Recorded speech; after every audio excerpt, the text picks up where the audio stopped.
Good morning, America. For our viewers in the West, gas prices spiking. Can you still save? Inside Cuba, our team is live on the scene. Big night for the Knicks and a Clydesdale close-up. Soaring gas prices across the country. Another 24-hour surge, now up almost $1.50 a gallon since the start of the Iran war. Diesel approaching all-time highs. What it means for truck drivers, farming, manufacturing. This morning, what you can do the next time you fill up to save almost 50 cents a gallon. New footage released from the White House Correspondents' Dinner attack showing the suspect emerging, then bursting past the security checkpoint, shotgun in hand.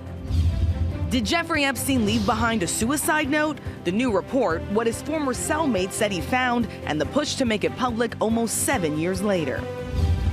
Inside Cuba on the brink of collapse, as its standoff with the Trump administration intensifies. An oil blockade squeezing the Cuban people, cutting off power, fuel, water, and more. Matt Rivers with the impacts. He's live in Havana. Home explosion caught on body camera. NYPD officers responding to a domestic dispute call, and then the sudden blast knocking them to the ground, but springing back up into action, carrying children to safety. Britney Spears officially charged after her DUI arrest in March. What's next for the superstar? Major Build-A-Bear recall, why tens of thousands of the popular bears are being pulled. It's gonna be May. Runs and throws it up, and Bridges throws it down. It's gonna be New York. The Knicks moving on after a record-setting night. And Minnesota sets a date with Wemby and the Spurs. Plus, are we finally going to see Meryl Streep at fashion's biggest night? Took you long enough. As we meet the real Emily. A million girls would kill for this job. I definitely told her a million girls would kill for the job. And Becky has the best job. Here we are. Bringing us home to these baby Clydesdales. Don't miss the Montana magic. It's gonna be May. Guess what? It's gonna be May. Live from ABC News headquarters in New York City, it's Friday. Good morning, America. Perfect day to play that song, no question about it. Happy Friday to all of you. Becky Worley's having a happy Friday. She's there in Montana with the Clydesdales. We're going to join her in just a little bit. Can't wait for that. Plus, we are live at the Empire State Building. Danny Beckstrom is there celebrating its 95th birthday. There she is. And millions are on alert for flash flooding in the south. Ginger is standing by with the new threats as we head into the weekend. First, the surging prices at gas stations throughout the country. They're climbing even higher overnight, now higher than they've been in 4 years. Elizabeth Schultze starts us off at a gas station in Washington, D.C. Good morning, Elizabeth. Good morning, George. Oil prices breached their highest level since the start of the war, hitting $126 a barrel. And that is very quickly translating into higher prices here at the pump and across the broader economy.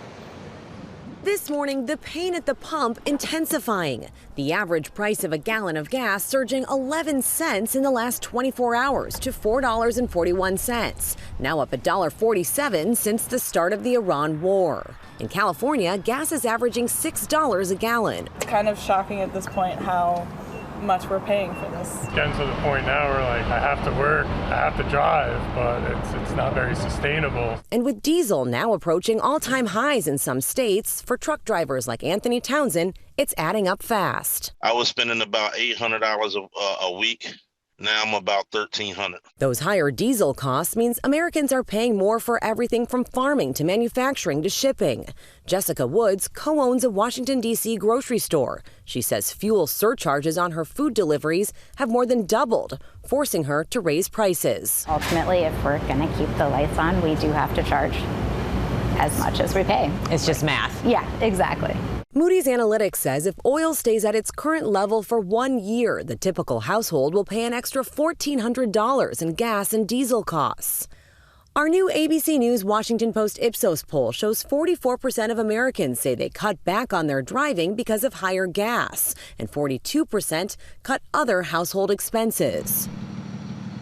The Strait of Hormuz has been at a virtual standstill now for 9 weeks, and oil analysts say that even if the strait reopens tomorrow, it could take a year for gas to go back to its pre-war level.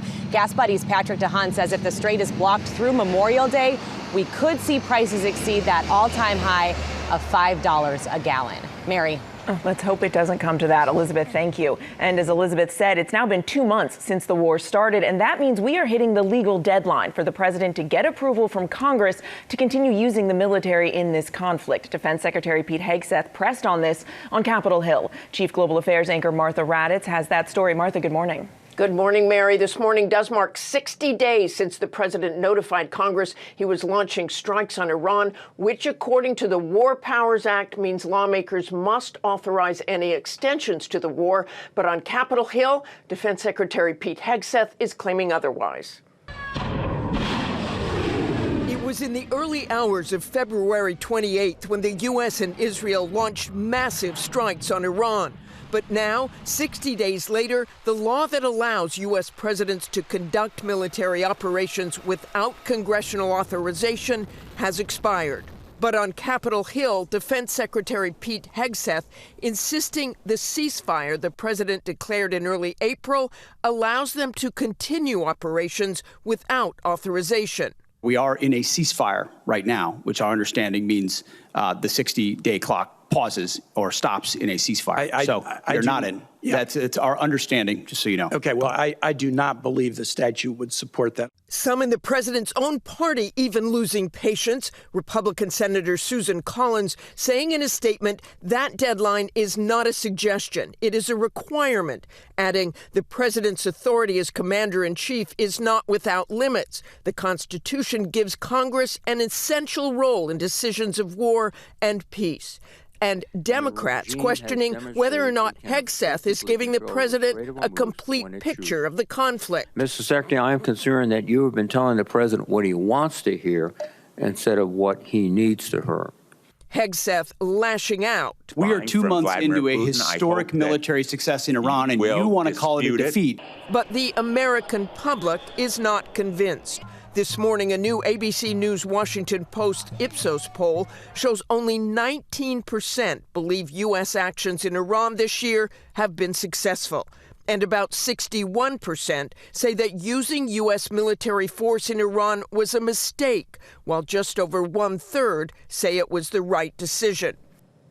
And our new poll also showing that Americans are not confident that even if the administration secured an agreement with Iran, it would actually prevent it from developing a nuclear weapon. And as for that 60-day deadline, a senior administration official doubling down on what Hegseth said, insisting that the April 7th ceasefire has paused the clock. But our military is conducting a blockade of Iranian oil, and a blockade is considered an act of war under international law. George? Martha Raddatz, thanks. Now, a new video of the gunman at the White House Correspondents' Dinner shows him charging past a security checkpoint, and we have new details on the Secret Service officer who was hit by gunfire. Chief Justice Correspondent Pierre Thomas has the latest. Good morning, Pierre. George, good morning. The new images are as unsettling as they are clear. A suspect calmly walking toward what would be a dramatic confrontation, and then mayhem. This morning, DOJ releasing never-before-seen surveillance footage showing up close that critical moment at the White House Correspondents' Dinner when the suspect emerges. You see a man wearing an overcoat enter a set of double doors. A canine seems to take interest in him. The man then reemerges without the overcoat, dressed in black, wearing a red tie, armed with a shotgun. Seconds later, bursting past the magnetometers with a shotgun in hand. Multiple Secret Service agents and law enforcement officers drawing their weapons as he sprints past them. One of the officers seen firing his weapon several times. The release of the footage comes as we're learning new details about what happened next. The head of the Secret Service saying the suspect, Cole Allen, did in fact fire his shotgun at one of his officers at close range. Our officer heroically returned fire while being shot point-blank range in the chest with a shotgun and was able to get off 5 shots. Authorities saying the officer's bulletproof vest saved his life. But there have been questions about whether the officer involved shooting was due to friendly fire. In a new court filing, prosecutors say video evidence shows Allen did fire his shotgun, and they say authorities recovered a buckshot pellet at the scene. The document says the ballistics analysis of the officer's vest is still underway, with results pending. The newly released footage also shows Allen walking the halls on Friday, the night before the incident, seemingly casing the place, even stopping by the gym. Cole Allen was in court on Thursday. he decided not to challenge DOJ's motion to keep him in jail pending trial. He's under 24-hour lockdown, Rachel. Okay, Pierre, we appreciate your reporting on this all week. We turn now to a new report that Jeffrey Epstein may have left behind a note before he died that has not been yet made public. Chief Investigative Correspondent Aaron Katersky has more details on this, and this new twist coming 7 years after his death. And what an intriguing possibility, right, Rachel, that Jeffrey Epstein may have left a note before he died by suicide. If it exists, it would be a critical piece of evidence that investigators never saw.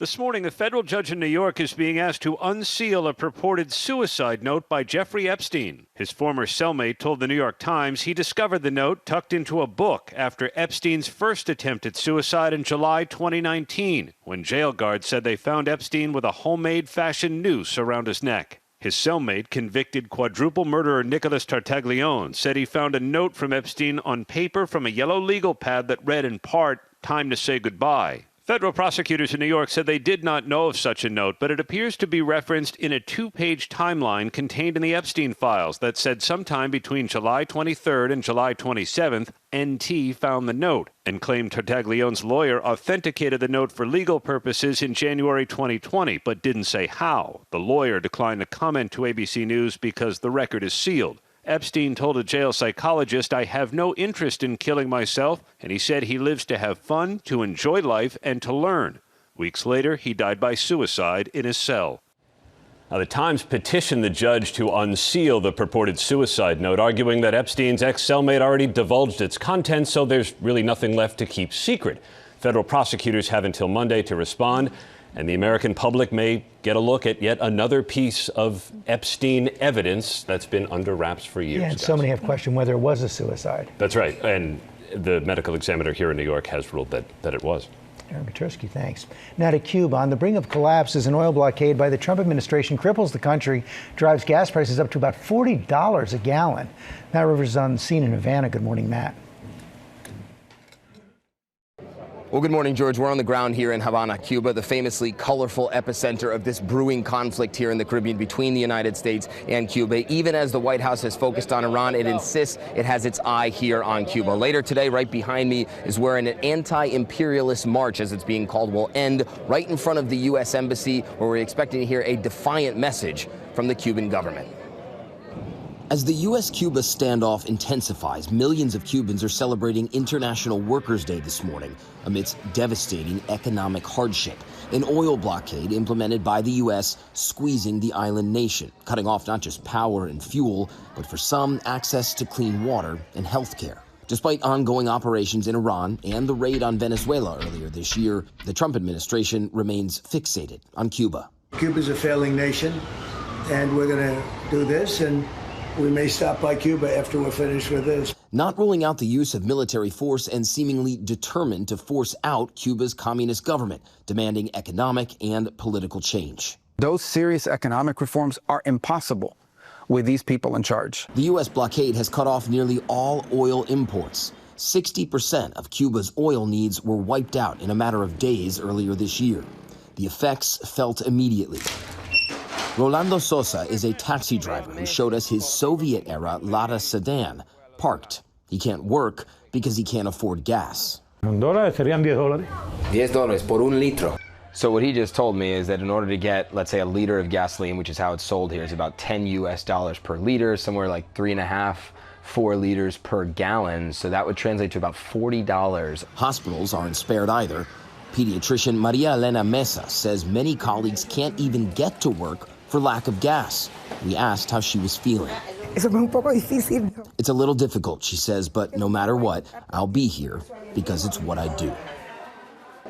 Now, the U.S. government argues that all the suffering that we've just laid out for you there is the fault of Cuba's government. They say years of ineffective policymaking, of incompetent stewardship of the economy here, of rampant corruption has led to this, that Cuba's problems are of its own making. But no matter who you believe, the Cuban government, the U.S. government, the reality is it's ordinary Cubans that are trapped in the middle.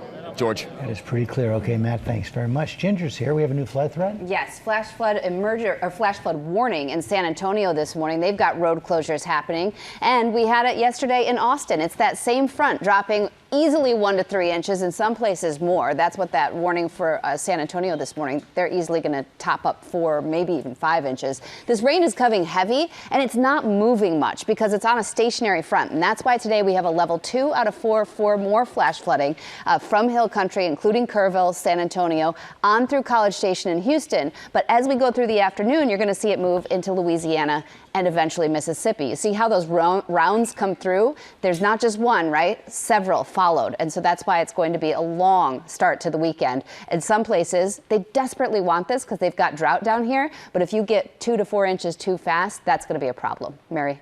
You said it, a long, wet start to the weekend, Ginger. Thank you. And now to that home explosion caught on camera and the hero NYPD officers who rushed into harm's way to rescue anyone in danger. Stephanie Ramos is here with those astounding images. Stephanie, good morning. Mary, good morning. This house in New York City just exploded as NYPD officers responded to that domestic call. The blast violently knocking them off their feet and sparking a massive fire. This morning, NYPD officers are recovering after a domestic incident call turned into a house explosion. The dramatic blast caught on body camera moments before the officers arriving on scene in response to a 911 call from a woman saying her estranged husband had forced his way into the home, intoxicated and armed with a knife. They said he threatened them with a knife and was carrying 2 garbage bags containing yellow canisters with contents unknown. As officers approached the house, they say they noticed an odor of gas. They walked into the house, then a sudden explosion. The blast knocking them to the ground. You all right? The guy just lit the house on fire. We had an explosion. I heard a blood-curdling scream. The officers racing to rescue anyone inside, seen carrying children to safety. The suspect's body found under the rubble. The 7 officers treated for injuries at the hospital have since been released. This was yet another example of the valor and the courage of your NYPD cops, who again put the safety of complete strangers above their own. Absolutely. All of the officers are expected to be okay. Officials say several other people nearby were also transported to the hospital with minor injuries. Guys. Whew, we're so happy all of them are going to be okay. That video is just chilling. Thanks, Stephanie. Okay, we're going to switch gears now and talk about the NBA playoffs. 2 teams are moving on, and one series is heading to Game 7. Sam is here with the big moments, and of course, we got to talk about the Knicks because you didn't even have to watch until the end. They were up by 50 heading into the half. It was kind of unbelievable. Big scores all night for all the games, but to have the Knicks walk away with it, they made it look so easy, advancing the second round in record fashion, just demolishing the Hawks last night. Sorry, Hawks. New York on fire. Atlanta seemingly ice cold. The Knicks led 40-15. That was after the first quarter, but it got worse. Tensions flaring in the second as the Knicks went up by 50. Dyson Daniels and Mitchell Robinson going at it. Both were ejected from the game, and it was 83-36 at the half. Don't worry, we did the math. It's a 47-point lead, the largest ever at halftime in NBA playoff history. It was more of the same in the second half. The Knicks led by as many as 61 points and went on to win 140-89. More math, that's 51 points. And the Knicks now to sit back and wait to see who they'll play next, because the Celtics and the 76ers will be fighting it out in Game 7. So the Sixers winning their second straight game to tie the series behind 30 points from Tyrese Maxey. Philly has rebounded from a couple of blowout losses, which is good for them, and now has the chance to advance. The decisive game is this Saturday in Boston. And the late game, if you didn't stay awake, we've got it. The Timberwolves looking to advance without 4 key players, while the Nuggets were also trying to force a Game 7, but it was not to be for Denver. Jaden McDaniels stepped up with a career-high 32 points, adding 10 rebounds from Minnesota. The Timberwolves move on to face Wemby and the Spurs in the second round. Ooh, it's going to be a good one. It's going to be great. Coming up, how to save nearly 50 cents a gallon on gas. We've done the math. Elizabeth Schultz standing by to tell us how. Also, Wood Johnson is at the airport with ways to make sure high prices don't ground your summer travel plans, including the best type of airline ticket to buy. Also, what's next for Britney Spears, formerly charged after her DUI arrest in March? And Sam has new details about the real-life inspiration behind the franchise that we cannot stop talking about. And we can't. And it's finally here. The wait is finally over. Devil Wears Prada 2. And this morning, we're hearing from the real Emily for the very first time. Anna Wintour's former assistant. Coming up. Can't wait to hear what she has to say. And coming up, the snacks, as Hershey says, are more popular thanks to GLP weight loss medications. Plus, a King Kong-sized celebration for a New York icon. Oh, Danny Beckstrom is there at the Empire State Building. We'll have more. Hey, Dan. Hello? Well, look what TJ Maxx dragged in. Sorry, who is it? Do you know her? Do I know her? I'm Andy Sachs. Andrea. She was one of the Emilys. One of the what? Welcome back here to GMA. We know you've been waiting for it. The Devil Wears Prada 2 is officially in theaters. And the focus on fashion is just in time. The annual Met Gala is next week, and Anna Wintour's former assistant at Vogue is sharing new details about how she helped inspire the movie franchise. Sam's got all those details just ahead. That is coming up. First new at 7:30. The record shutdown of the Department of Homeland Security is over after 76 days. President Trump signed a bill funding much of the department on Thursday after it passed in the House. Senate passed it a month ago, but House Republicans held it up over funding for immigration enforcement. The fight over that is still not settled. And Camp Mystic has abandoned plans to reopen this summer.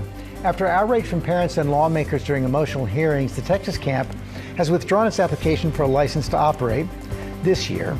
Flooding killed 25 young girls and 2 counselors there last July. And about 36,000 Build-A-Bear plush bears are being recalled due to a potential choking hazard. The Consumer Product Safety Commission says the zipper slider on the side pouch of the heartwarming Hugs bears can detach, posing a hazard to children. Thankfully, no injuries have been reported.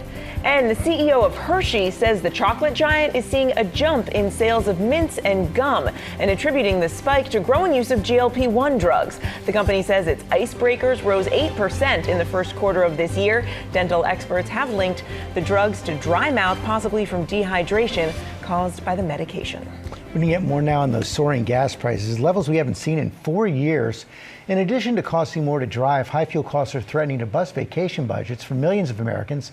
Whit Johnson is standing by with more on that. First, let's go to Elizabeth Schulze. She has ways to save in your next fill-up. Hello again, Elizabeth. Hey, George. So as we know, those gas prices rising at a breakneck pace. One clear way to save is by filling up at a wholesale retailer. So we did the math for you on this one. Let's use New Jersey as an example, where as of Thursday afternoon, the average price for a gallon of gas was $4.27. So we checked out a gas station at a Costco in New Jersey. The price there was $3.99. That's almost 30 cents cheaper just by going to that Costco than the state's average. If you use a Costco credit card, you're going to save another 5%. Your total per gallon then $3.79. That is nearly 50 cents cheaper per gallon. Costco membership is $65 a year. So with those savings on gas, if you're filling up once a week, that membership is going to pay off within just about 2 months, guys. Yeah, it certainly adds up. And Elizabeth, you found a similar deal at Sam's Club, too. Right. OK, so here's how this one checks out. Also looking at New Jersey, the national average $4.27 as of yesterday afternoon. When our team went to a Sam's Club in New Jersey, different town than the Costco, gas there was actually at the state's average, so not as much of a savings. But if you're using that Sam's Club credit card with 5% off, you're going to be paying $4.06 a gallon. That is about 20 cents cheaper. So keep in mind, both the Sam's Club and the Costco credit cards have $0 annual fees. But if you are late on those payments, you will get dinged with very high interest rates, guys. Okay, Elizabeth, thanks. Let's take a look at air travel now. Whit Johnson at LaGuardia Airport. Good morning, Whit. Hey, George, good morning to you. Yes, it's definitely a challenging time to book a summer vacation. Spirit Airlines may need a potential federal bailout to keep their planes flying. Delta Airlines CEO says airfare costs could remain high even as jet fuel prices come down. So with all of this in play, what type of plane ticket should travelers buy? Well, our friend Katie Nasro over at Going.com tells us the best plan of attack is to buy a main economy ticket. Well, it's a little more expensive than basic economy. It gives you the option to rebook your ticket if the fare goes down and you'll get the lower price. And the ticket includes priority boarding, which gives you better access to increasingly scarce overhead bin space instead of paying those expensive bag fees. Now let's talk about where to go. Some people may be thinking international, but with prices going up 10%, in some cases 20% for certain routes, Going suggests closer overseas destinations such as Mexico, the Caribbean, or Latin America, guys. Okay, so once you decide where to go, Whit, what if you're debating flying versus maybe taking a cruise? Well, cruises remain a great option. For example, while airfare from New York to the Bahamas could run you more than $400 for the end of June, some cruises through JetBlue Vacations, Norwegian Cruise Lines are offering the flight and the cruise for as low as $324 per person with some restrictions. And if you're out there on the West Coast, you can cruise from Southern California to Baja, Mexico for as low as $175 for 3 nights, guys. Thanks very much. And just right in the middle. Stanley kicks There you see Emily Blunt and Stanley Tucci, next star, on the Hollywood Walk of Fame, right there. And they celebrated with a bunch of their friends. You see Matt Damon, Dwayne Johnson, Robert Downey Jr. And Sam, we're going to meet the real Emily from The Devil Wears Prada. George, yeah, I love those two together, though, that they've been doing the press tours together. So it's a vital mystery that's been solved for millions of Devil Wears Prada fans all around the world. A real-life former Vogue assistant, famously played by Emily Blunt in the movies, is now speaking out for the very first time, revealing what her life with Anna Wintour was really like. And wait till you hear what she has to say about her experience. Pull yourself together. We have work to do. This morning, The Devil Wears Prada 2 taking over theaters. I am the new features editor at Runway. No, you're not. And now the real-life Emily revealing herself for the first time. I am Emily. Million girls would kill for this job. I definitely told her a million girls would kill for the job. I actually really believed that, and I knew that she didn't necessarily want to be there. Leslie Fremar worked as Anna Wintour's first assistant for 8 months, alongside junior assistant Lauren Weisberger. Remember, the second assistant always does the coats. She would go on to write the 2003 book, which inspired the film. I remember feeling like it was a betrayal. Fremar, who's now a celebrity stylist, sitting down with current Vogue editor-in-chief Chloe Mall on Vogue's The Run-Through podcast, opening up about the moment she found out about the book. I got a call from Anna's office saying that she wanted to see me. She said, "Who's Lauren Weisberger?" And I said, "She was your junior assistant." And she's like, "Well, she wrote a book about us." Fremar says she enjoyed the movie and is also revealing that she and Weisberger never spoke again after their time together at Vogue. I probably was not very nice, and I probably was high-strung because I felt like I was having to do her job as well. So for me, that was really frustrating. And as for why she's revealing herself now? It just felt like there was this curiosity. Yeah. And I was like, you know what? Here we go. I love my job. I love my job. I love my job. True confessions. All right, Leslie did say she doesn't hold a grudge. And as for her relationship with Anna Wintour, she said in the podcast that she really is her mentor through and through. The Devil Wears Prada 2 is in theaters nationwide today. And the countdown to the Met Gala, guys, begins. It's on Monday. And Angela Bassett, who's on the host committee, is joining us live in our very next hour. And Emily, that's all. Oh, that was good. I love that real life, it seems, tracks pretty close. Yeah. Really close, though, right? Too long, though. Waited too long. Thank you, Sam. I mean, really and truly, get ready now. We're back for our play of the day, honoring a New York City icon, a big birthday. WABC's Danny Beckstrom is at the top, well, almost the top, Danny, of the Empire State Building, but you've got an unobstructed view. Good morning, lady. Yeah. Good morning, Sam. That's what I love about you, Sam Champion. I could be standing on the 86th floor of a building, and Sam will say, but that's not the very top. So I called it a favor. Morgan behind the camera is going to give us a view of the very tippy top, 404 additional feet up. You can see this top of the spire of the iconic Empire State Building. 95 years old today. That's right, May 1st, 1931 is when the Empire State Building opened its doors. It only took 410 days to construct, and we've been enjoying the views ever since. Look at the iconic New York City skyline. Of course, I think the most recognizable feature of the skyline is here, the Empire State Building, but the view from the top here is absolutely spectacular. And we are celebrating that big birthday today, which means 95 whole years of the Empire State Building giving main character energy. It's considered the world's most famous building, synonymous with the New York City skyline for 95 years. At more than 1,200 feet, it stands taller than the Eiffel Tower. It has more than 6,000 windows. And as George learned the hard way back in 2011 when he raced Olympian Apollo Ono to the top. 1,860 steps. Oh my goodness. Can we get some water? Gio took a more scenic route, rappelling down the side in 2024. Oh my gosh, that was amazing. But he's not the only one to hang off the edge. Just 2 years after its opening, the Empire State Building making cinema history, scaled by King Kong in 1933. Then again in 2005.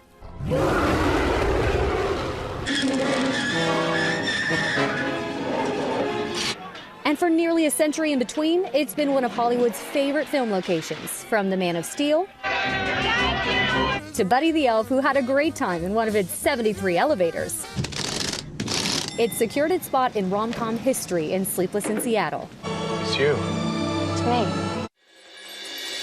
But one of our favorite moments, lighting up in blue and yellow to celebrate 50 years of Good Morning America. So, old friend, happy birthday. For 95 years old, you look spectacular.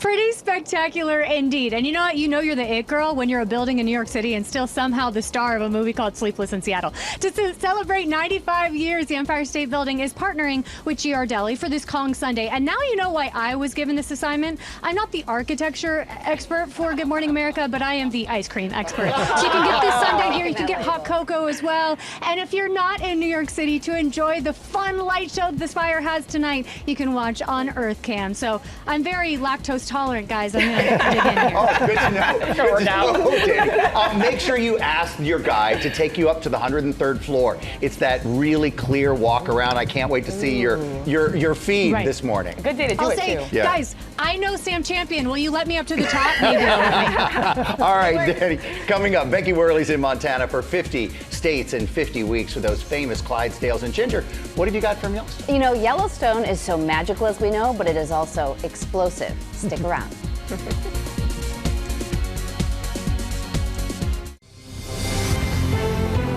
Good morning, America. It's 8 a.m. Soaring gas prices across the country, surging 12 cents in the last 24 hours. Now up almost $1.50 a gallon since the start of the Iran war. Diesel approaching all-time highs. What it means for truck drivers, farming, and manufacturing. Is protein maxing too good to be true? With the push for extra protein, some doctors are sounding the alarm about how it can be bad for your health. How much is too much? Dr. Narula is here. And Angela Bassett is going from code red help is on the way to the red carpet. The 911 star and executive producer is here to tell us all about the season finale and the Met Gala, and she's saying, "Good morning, America." Live from ABC News headquarters in New York City, it's Friday. Good morning, America. And good morning, Angela Bassett. So great to have her here today. We're also in Montana today. That's right, Becky Worley is there. Look at Becky out there, tall in the saddle for 50 states in 50 weeks, coming to us from a farm for those famous Clydesdales. She said it. She's going to show us that and so much more coming up. Right on time. And it is May. May is Asian American, Native Hawaiian, and Pacific Islander Heritage Month. So Tori Johnson is celebrating with some deep discounts from small businesses owners from those communities, beauty, clothes, and more at some really great prices. That's coming up just ahead. First look at the top stories breaking at 8. We start with the surging price of gas. Now at a 4-year high amid fears the war in Iran will drag on. Elizabeth Schultze is back with more on that. Good morning, Elizabeth. Good morning, George. In just the last 24 hours, gas prices have spiked another 11 cents. The national average now $4.41. That's up $1.47 since the start of the Iran war. In California, gas is above $6 a gallon. We've seen prices also surging in Great Lakes states like Michigan, Wisconsin, and Indiana.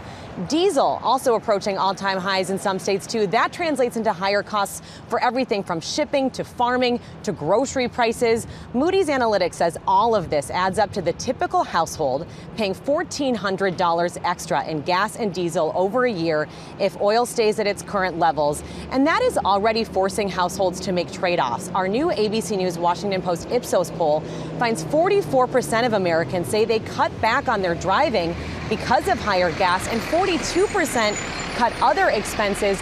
This is an historic supply shock. Gas Buddy's Patrick DeHaan says if the Strait of Hormuz does stay closed through Memorial Day, we could see gas exceed its all-time high of $5 a gallon, Mary. Ooh, hard to imagine. Elizabeth, thank you. And now to Britney Spears, formally charged following her arrest in March on suspicion of driving under the influence. Our Alex Stone is in Los Angeles with the latest. Alex, good morning. Mary, good morning. Yeah, Britney Spears has a court date on Monday morning. Now the prosecutors have filed a charge against her. It is a single count of misdemeanor DUI. Now this all goes back to the night of March 4th. The California Highway Patrol is saying it got calls of an erratic driver. 911 callers said a BMW was weaving in and out of lanes and speeding. When the Highway Patrol pulled over that BMW, they say Britney Spears was in that driver's seat. The CHP accused her of being intoxicated with a mixture of both alcohol and drugs. They took a blood sample from her that night. Since then, her team tells us she checked herself into a treatment program, but for weeks, prosecutors have been deciding on charges. Now, the DA tells us because it is a low-level misdemeanor charge, they're going to offer her a deal. Here's how it's going to work. If she pleads guilty, she would avoid jail, but she would get probation for 12 months, and then she would have to go to DUI classes. And while she has that court date on Monday, because it's a misdemeanor, she can decide not to go and send her attorney to represent her. Then she doesn't have to show up herself. Guys. Okay, Alex, thank you. All right, switching gears now because the Royals have announced a new family member this Friday morning after William and Kate celebrated their 15th wedding anniversary on Wednesday. Posting this photo of the family, the future king and queen alongside Prince George, Princess Charlotte, and Prince Louis, their dog Orla, and one of her puppies. Well, guess what? We now know that puppy is Otto, the Prince and Princess of Wales, posting this new photo this morning, writing, "Welcome to the family, Otto." A very happy birthday to Otto. How adorable is that? Handsome. Thank you, Rachel. Coming up on our GMA Morning Menu, can too much protein be harmful? Dr. Narula is standing by with a reality check on the protein maxing trend. She's going to talk about how much you really need. Also ahead, Becky is in the big sky country for 50 states in 50 weeks, showing us the Clydesdales that are the heart of Montana's history. Plus, celebrity stylist Brad Goreski is here to show us how to get that Devil Wears Prada to style, even if we may not have that Miranda Priestley budget. And look who Sam is with. I know. He's are we on right now? We're actually talking about where you're going to sign. Angela Bassett is here. She's about to shut down the red carpet. By the way, this is like stunning. Of course. I do love it. We are a little gray. We're also going to talk about your season finale of 911, right? Mm-hmm. So much to talk about when we come back on GMA. Did you pick a spot? I think up top. All right, let's do it. All right, we'll be right back, guys.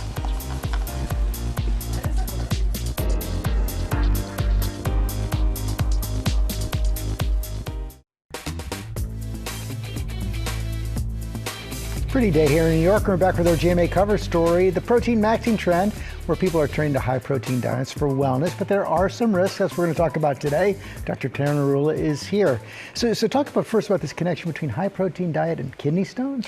Well, first we have to start with the kidneys. Yeah. So the kidneys are sort of the main filter of our blood. They produce waste, which is our urine. Depending on how many chemicals or what type are in the urine and how hydrated or dehydrated you are, in addition to maybe your lifestyle, your diet, your genetics, and other medical conditions, you may or may not be a setup for producing kidney stones. Kidney stones affect about 1 in 10 Americans. They are painful. They are really painful. And one type of kidney stone, about a certain percentage, maybe 5, 6, 7%, is uric acid stones. Now, uric acid is a derivative of purine. Purine is a breakdown product of animal proteins. So if you eat a diet that is more of a carnivore diet, very high in beef, chicken, poultry, or seafood, you're going to potentially break that down into uric acid, which under the right conditions can crystallize and form stones. And as you mentioned, they can be extremely painful. Severe pain, usually on one side of the body, can be associated with fever, chills, nausea, and sometimes even obstruction of the kidney. So when does the protein intake cross over that line so it might create the stones? Yeah, so if you have a normal plate that has a piece of chicken, some Greek yogurt, that's not what we're talking about. We're talking about levels that are really 2 to 3 times the recommended level of protein, where you're not really drinking water, you're not eating fruits or vegetables and getting other carbohydrates. About 200 grams of protein or more. So to give you some perspective, the American Heart Association, for example. 200 a day? 200 a day, right. So the AHA recommendation is about 0.36 grams per pound of body weight. So for a 150-pound person, that's about 55 grams of protein. The new federal government diet recommendations had increased what they recommend for protein, but even with that recommendation, which is about 0.55 grams per pound for a 150-pound person, that's about 85 to 100 grams of protein. So you can see that's way, way less than what we're talking about. Now, if you look at the table here, we're talking about essentially essentially 1 can of sardines versus 9 cans of sardines, a 6-ounce steak versus 2 ribeyes, or 1 can of tuna versus 7 cans of tuna. Now, I'm not sure who's eating 7 cans of tuna or 9 cans of sardines, but that is what we're talking about. It's a diet that's very, very heavy in animal protein. So what you can do is really swap in some plant protein. So things like legumes, beans, nuts, tofu, soy. That is going to break it up so you're not just fully focused on the animal protein. Makes a lot of sense. Thank you. Here now with our friend Angela Bassett. She stars in the show 911, has a big role at the upcoming Met Gala on Monday night. Welcome back. Great to see you. So good to have you. Now, we're going to get to the Met Gala, but first, a lot of people in shock from last night's finale. Is everything okay? It remains to be seen. I wish I could say. But Athena's strong. She is strong. We'll see. But yeah. But a lot of people are holding their breath. Yeah. I know. Friends were calling me. I was trying, because it's early Yes. wake up to meet you guys this morning. And it was like, what? Oh my God. Friends calling. So concerned. There are so many intense moments in this show. What has been the most intense scene that you have filmed? Well, I have to say our season opener this year, we were up in space. It was like, really? Space is hot, space is dark, space is high. Later on I was like, can we put space on the floor? Please, put me on the floor. Now, we've seen some really wild stuff. I mean, they put you in situations that it's like, how in the world are you going to get out of that? Are we going to see something crazier when we get to the true finale? I don't know. I hope our crazy days are behind us. I love it so much, though. Come on, it's got to be hard for you, but I love it. Oh my gosh! Like for instance, it took a month to film Space. Usually it's a month. Yeah, a month, which is a long time for TV, for an episode for television. But we really work hard there's to get it emergencies right. everywhere. This is true. We got to talk about the Met Gala. It's only a few days away. So was last year your first year going? Yes. How was that for you? It was and exciting. This year you have a big role too, right? I mean, last year it was just such a, the finery. And of course I went to the Met, went to the museum to look at the exhibit before. So it was just a whole thing. It was just absolutely glorious. So I'm looking forward to this year as well.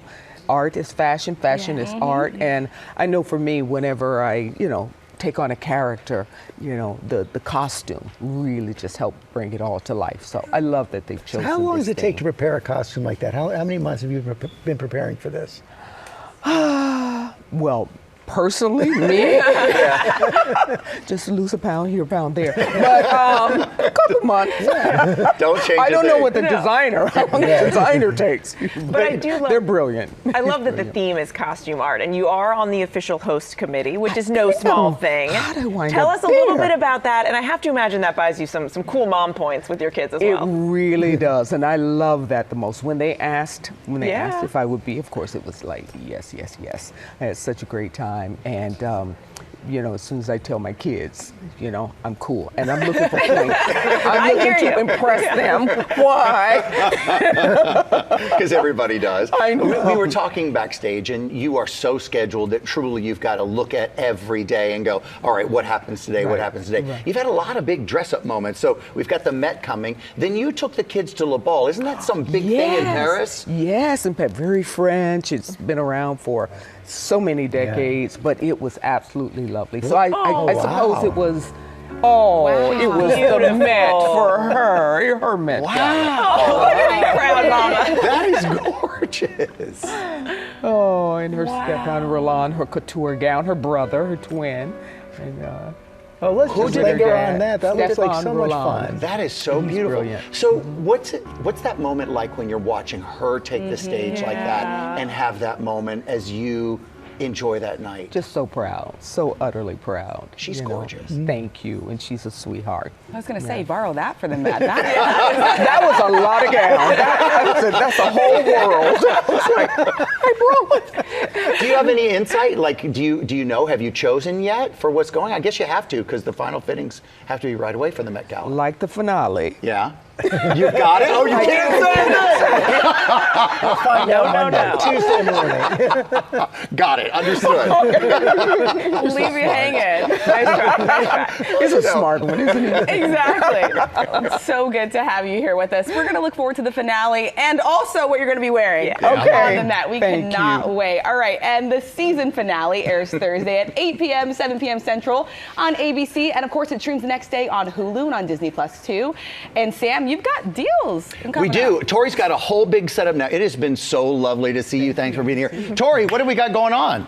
Sam, we are celebrating Asian American, Native Hawaiian, and Pacific Islander Heritage Month with the founders of all of these incredible businesses. So welcome to GMA. Welcome, everybody. To everybody. We are starting with Dr. Lou. You created wearable wellness for better posture. This is Form. Not only Sam, 36 plus patents, over 1 million units sold. Doc. Taylor Swift approved. All right. Oprah approved. A GMA favorite, all because of you.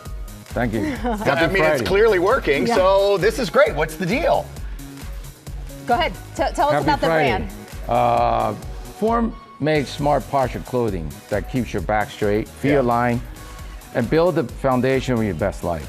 Form was born to honor my mom who passed away from cancer just before Mother's Day. Today I share this honor with you and every mom so we can help you stand taller, breathe better, live longer, and with less pain every day. And that's what's built into every single one of these products. It's not just that they're fashionable, but it's the way that they're designed, the fabric, the technology. And today, it's all 50% off. 50% off. Thanks to Doc, Dr. thank Lou. you. I'm standing straighter right now just because I'm with you. Sock candy. Come over here, Marion. Show them off because you say socks make the outfit.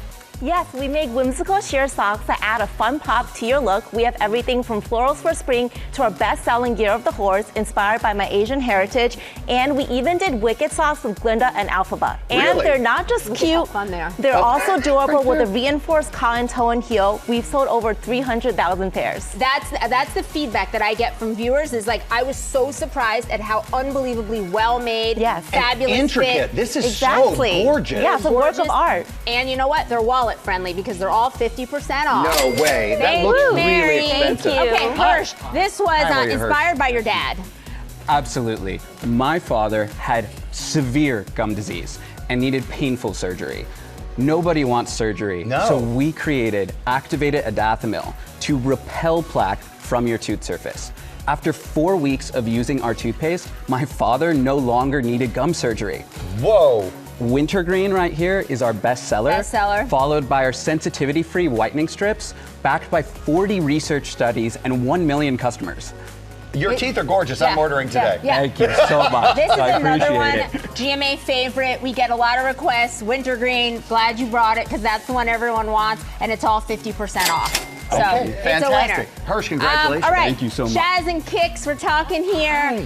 Scalp first hair care. Yeah, that's right, Tori. So when you focus on building your strongest scalp, that's when you get your strongest hair and your healthiest hair. So you're a good example. Well, I only use Shaz and Kicks. So our formulas are designed not for quick fixes, but really to build that long-term hair health over time. We use amazing ingredients that get to the root of all those really annoying scalp issues. So our best seller, our Ultra Hydrating Turmeric Shampoo. Wow. It really soothes and heals dry, irritated, kind of flaky, itchy scalp that so many of us get.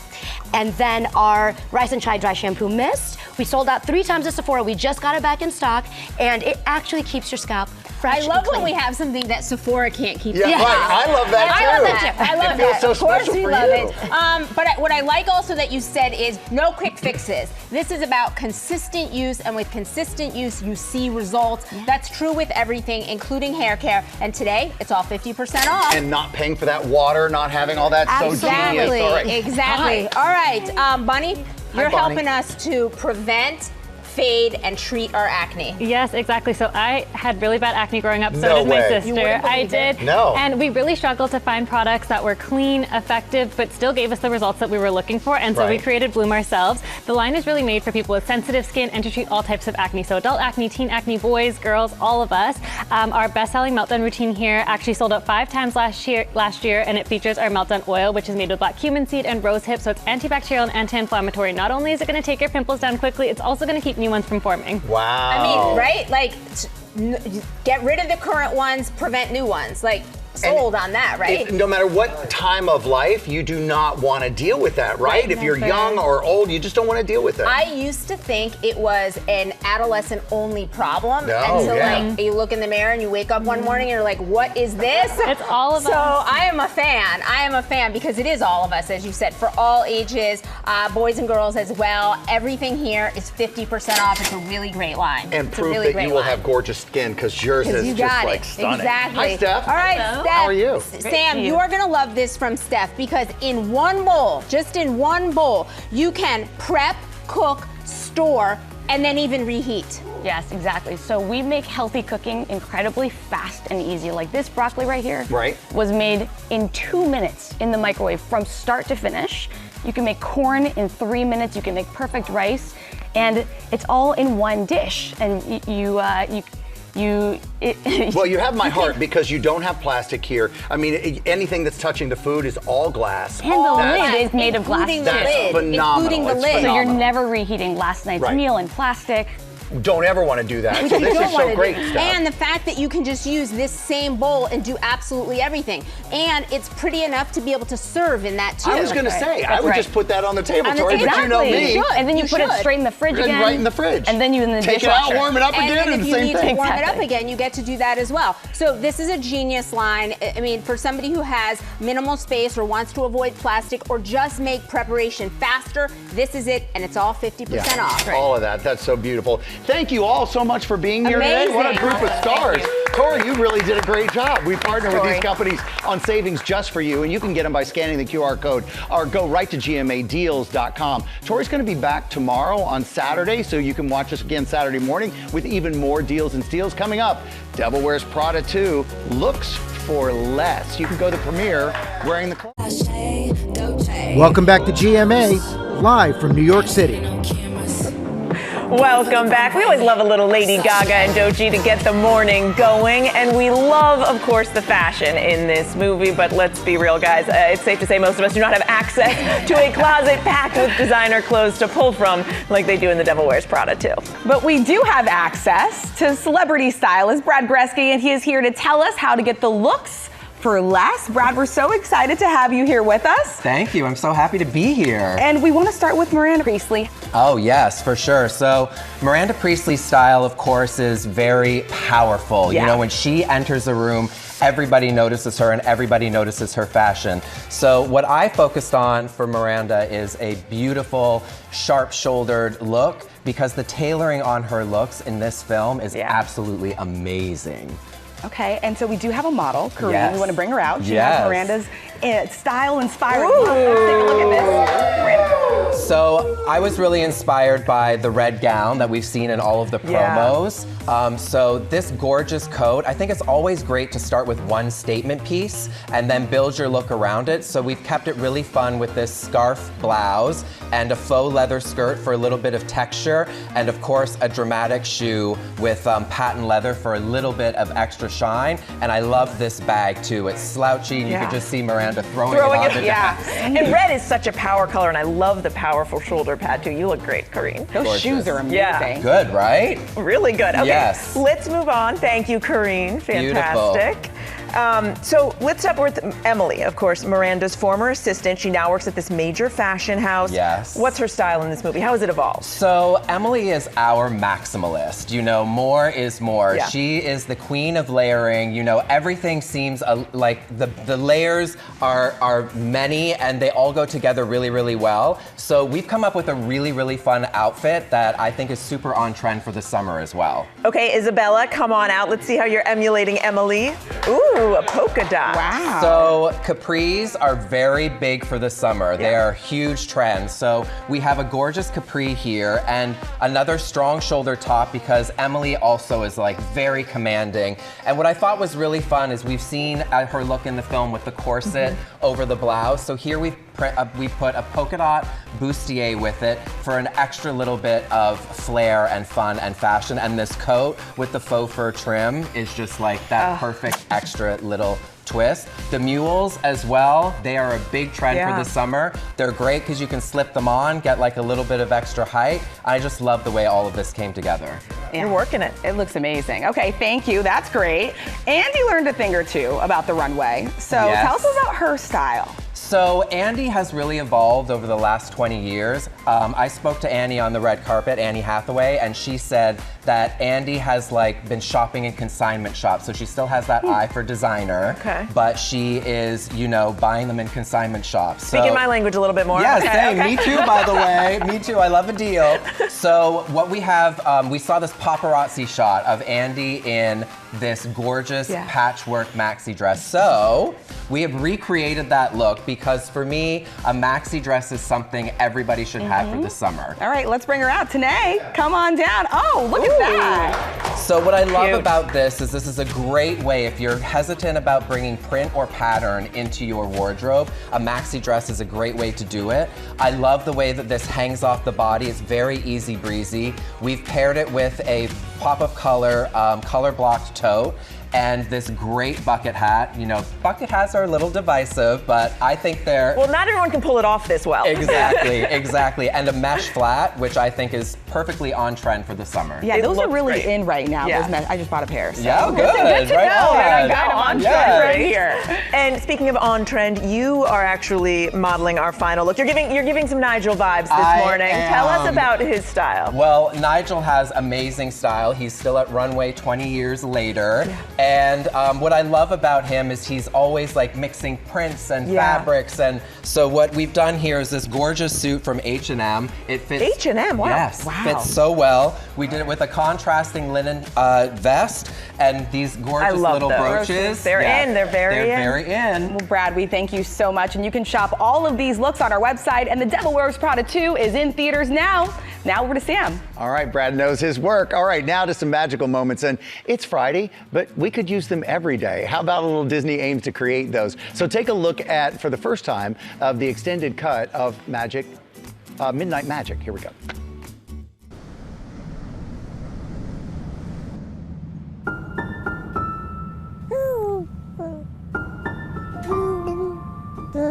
Well, you're not sleepy, are you? We're gonna go for a walk.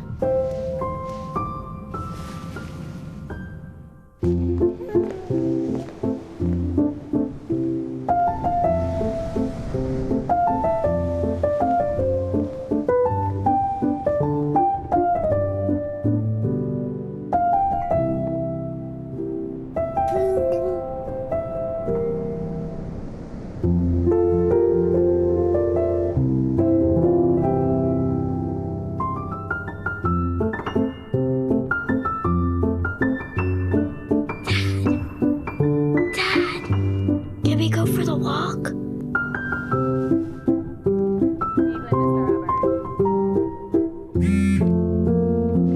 Getting ready for the pool? Nah, I'm just gonna chill here. Is that okay? Yep.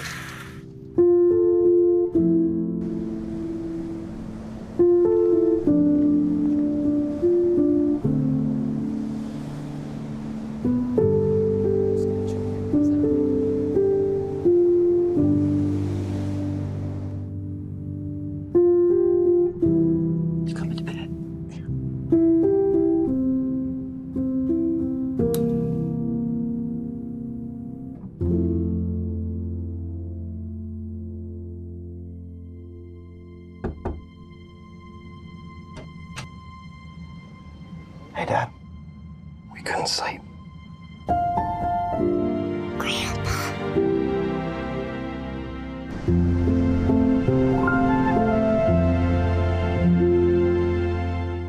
50 states in 50 weeks today. Montana, the 41st state. Becky Worley is there. Hey, Becky. George, good morning. Montana, big sky country, and everything is big here, especially these horses. We are at Clydesdale Outpost, and these majestic animals are at the heart of the experience here. When you think about the horses of the American West, you may think of wild Mustangs, or the quarter horse, the quintessential mount for cowboys. But Ben Arnold Ladensek, president and co-founder of Clydesdale Outpost, says the West owes a debt to the Clydesdale, too. Clydesdales did play a role in expanding the West. They have done so much for agriculture and the development of modern society. It is really, truly amazing. Ben and his husband Matt decided to make their herd into a visitor destination. We always get a lot of requests from everybody to come visit the horses.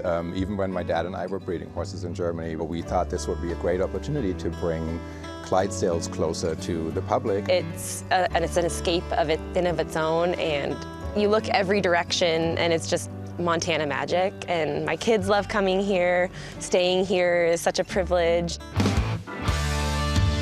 They've added 2 or 3 new foals each year. This is Equinox, the newest of the foals. They built 6 cabins with 8 more under construction. Also, people visiting Montana could interact with the adorable baby Clydesdales. They are very social animals and they enjoy interaction with other horses, but also with humans. You stand on the fence and the horses walk right up to you and want their pets and attention. See, just like this guy. And even ride these gentle giants. I just never thought about riding a Clydesdale. They always, in my mind, existed as draft horses who just pulled things, but here we are. Making the Clydesdale a horse from Montana's past and a steady part of its present and future.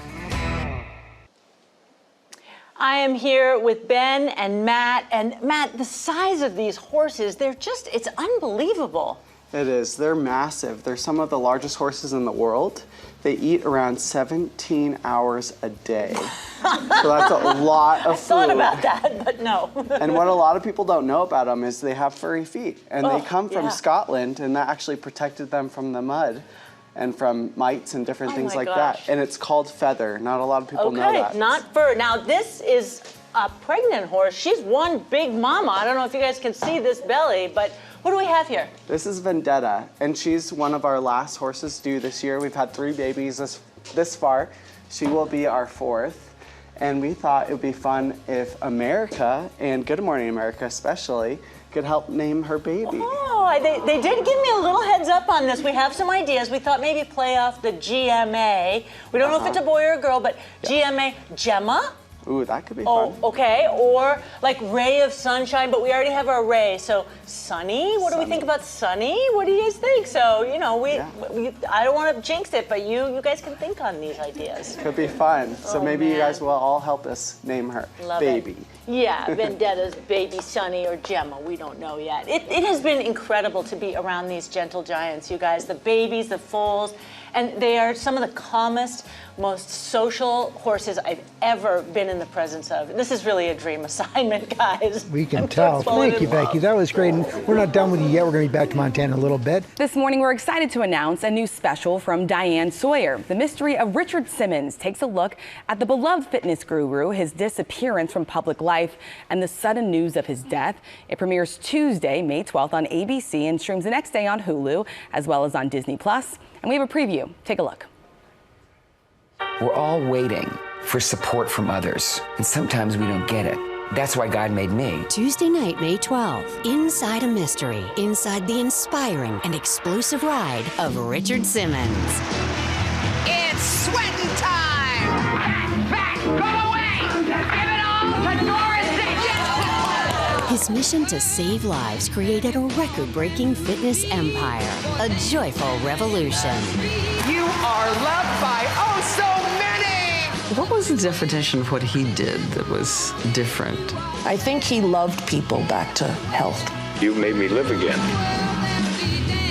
How did a little boy who had to run from bullies defy the odds and become a megastar? There was only one Richard Simmons. Then, all of a sudden, one day, he disappeared for a decade. You know, he felt the love. Until he didn't. Until he didn't. When you don't feel good about yourself, that's the end of the game. And then it just got real quiet. Where in the world is Richard Simmons? The first year, I understand. Second year, okay, you're really tired, I understand. By the third year, I'd be worried. And for the first time, after 10 years of silence, a phone call. Richard Simmons reached out to Diane Sawyer and wanted to share his story. What was he finally ready to reveal? He would call, guess who I talked to today? He was so excited. Now, after almost 2 years seeking out his closest family and friends, they speak. This is the first time I'm talking about this. We pull back the curtain on the mystery. He had to be in a lot of pain. He had to be in a lot of pain. Then, the sudden news. Fitness guru Richard Simmons has died. And what does Richard's live-in housekeeper, the last person to see him alive, now say happened behind closed doors? When I come here, then I saw him on the floor. Now, go inside his house in Hollywood with his family. Oh, they're amazing. Richard always said, I don't care if they're laughing with me or at me. I just want them to be laughing. 50 states in 50 weeks. Becky Worley in Montana this morning. And Becky, you have a personal connection to Montana. I do, George. I have spent a lot of time in this state. I love to fly fish around Missoula. I've gone treasure hunting in Phillipsburg, and I've spent a lot of time around Flathead Lake. This is an outdoorsman's paradise, and I am all in on Montana.